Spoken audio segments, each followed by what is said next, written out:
Is the U.S. banking system pushing back on companies like PayPal who decide to release and use their own stablecoin?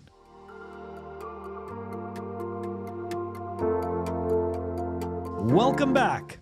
I guess we shouldn't be surprised that we're seeing some retaliation in regards to the PayPal stablecoin. Now, of course, this is Pleb Underground. We don't give a shit about, we don't care about shitcoins. Okay, so to us, the PayPal stablecoin is just some other stablecoin. Who cares?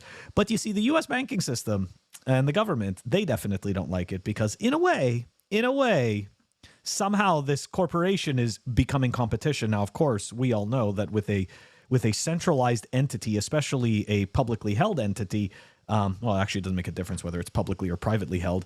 It can easily be captured and shut down. Anyways, let's dive into this because I think the U.S. government is projecting.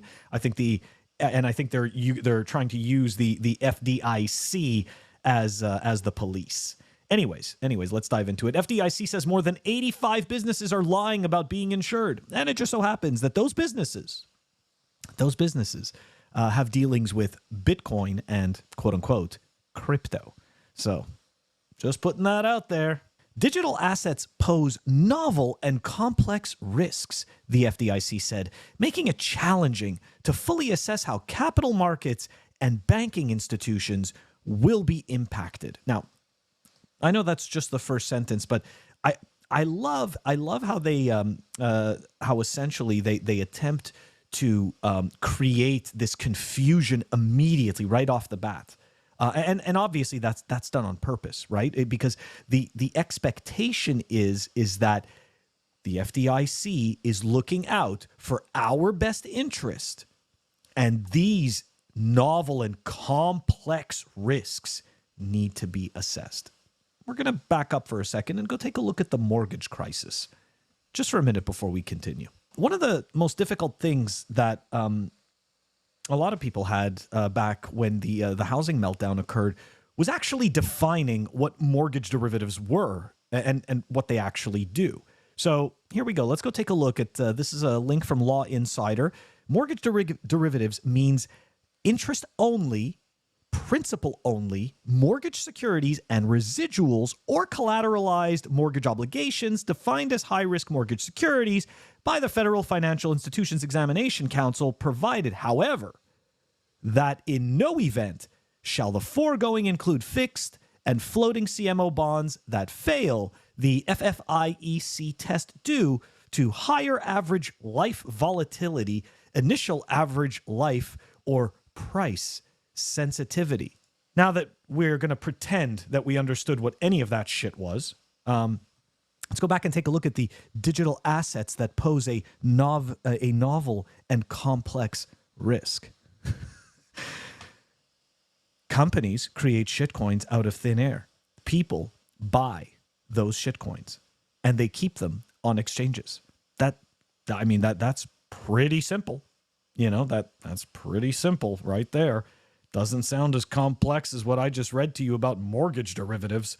But yet those instruments were applauded by Main Street. And not only that, but purchased by major investment houses.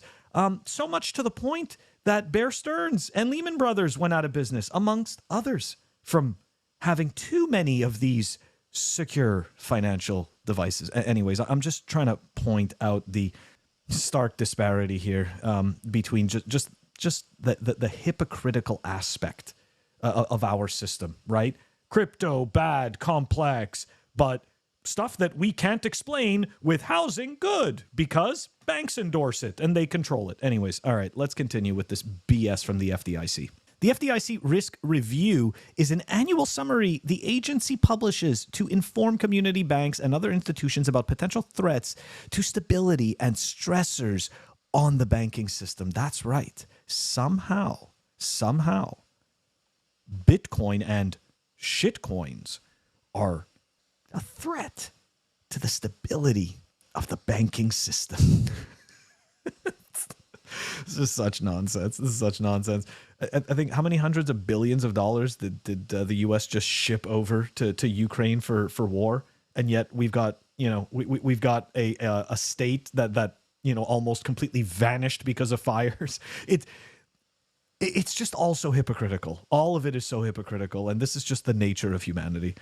Anyways, let's continue on. The review also notes that the FDIC has taken action against more than 85 businesses and entities that have misrepresented the nature, extent, or availability of deposit insurance. In June, the Consumer Financial Protection Bureau, CFPB, released warnings that popular digital payment apps, see, notice how that's not at the top of the article. It's kind of buried a little, because really what they want you to do is be scared at the beginning, but this is the actual signal. Popular digital payment apps such as Venmo and PayPal, which recently launched its own stablecoin, are inherently dangerous because users are not entitled to FDIC coverage. Billions of dollars are currently stored in apps like Venmo and PayPal. The release said, but if these platforms were to go under, there's no guarantee clients would be made whole. Oh no. So you know what that means? That means you need to do what the FDIC is suggesting. Take your funds and move them to these institutions that are fully FDIC insured for every penny. Now, this sounds a lot like a continued, kind of like a continued strong arming of the Bitcoin and crypto space, as we saw with Signature Bank and SVB.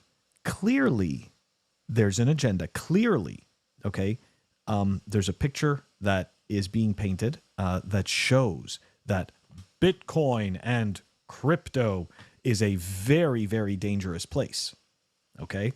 And what you need is protection. And only the FDIC, and of course, the almighty, all-knowing, all-powerful government can offer.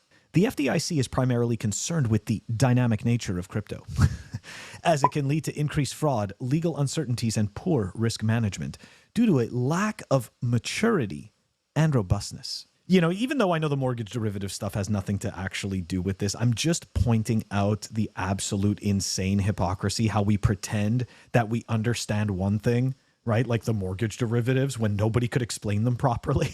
Nobody even knows what I just read, what that even means, okay?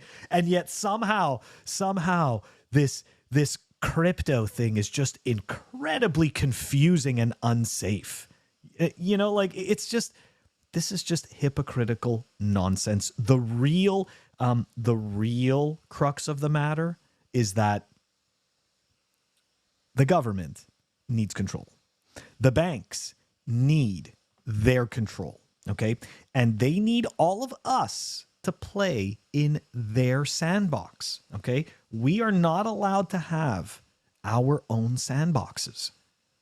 We're not allowed.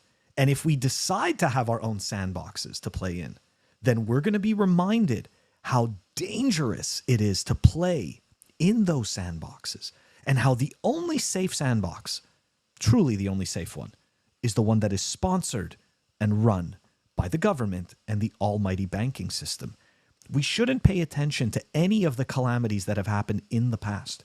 We shouldn't pay attention to any of the financial collapses. Okay, we shouldn't pay attention to any of that because those were black swan events. Those were not part of the system. Those weren't inherent in the system, even though, spoiler alert, they actually were. The history of booms and busts is the history of our economic system. That's really what it is. I just, again, I do not endorse crypto. I have to say that a million times. Obviously, we're Pleb Underground. This is a Bitcoin only show. We don't give a shit about all of these other things. But something I don't appreciate is the banking system and the government putting in additional fear mongering and essentially concern trolling, and not for the best interests of anybody except for a very small group of people that maintain control. Anyways, guys, screw the FDIC. Screw all of this stuff. These people are not here to protect you. They are not protecting you. They are protecting themselves. There is a moat that this current system has. It is a very large moat. It is difficult to break. And the reality is that they are not going to give up without a fight. Well, guess what? Bitcoin's not going away either. Guys, that is the end of our clip. Don't forget to like and subscribe. I will catch you all tomorrow.